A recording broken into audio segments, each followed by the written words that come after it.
ইলিশ রক্ষায় পুলিশ নৌবাহিনী ছাড়াও বিমান বাহিনী ড্রোন দিয়ে কাজ করবে বলে জানিয়েছেন মৎস্য ও প্রাণী সম্পদ উপদেষ্টা ফরিদ আক্তার। বুধবার বিকেলে টাঙ্গাইলের মির্জাপুরের রণতা প্রসাদ সাহার দুর্গা মন্দির পরিদর্শনে এসে সাংবাদিকদের এক প্রশ্নের জবাবে এই কথা জানান তিনি। ফরিদ আক্তার বলেন, প্রতি বছরের মতো এই বছরও মা ইলিশ রক্ষায় 22 দিনের নিষেধাজ্ঞা শুরু হচ্ছে অক্টোবরের 4 তারিখ।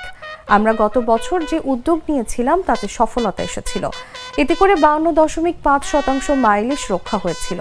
এবছর মা ইলিশ রক্ষায় পুলিশ নৌবাহিনী ছাড়াও বিমান বাহিনী ড্রোন দিয়ে কাজ করবে।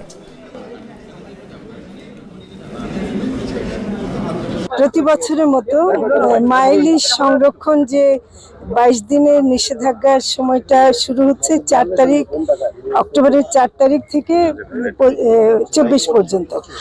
তো এখন আমরা গত বছর যে উদ্যোগ নিয়েছিলাম তাতে করে সফলতা আসছিল, প্রায় 52.5% মানে রক্ষা হয়েছিল আর কি। কিন্তু এবারও আমরা আরো বেশি উদ্যোগ নিচ্ছি, এমনকি নৌবাহিনী, কোস্টগার্ড, নৌ পুলিশ, এমন এবার বিমান বাহিনীও তারা ড্রোন দিয়ে মানে মনিটর করবেন। তো সেদিক থেকে আমরা চাই যে এবার ভালোভাবে হোক। বান্ডেল থাকলে প্রতি সেনমানিতে টাকা বাঁচবে।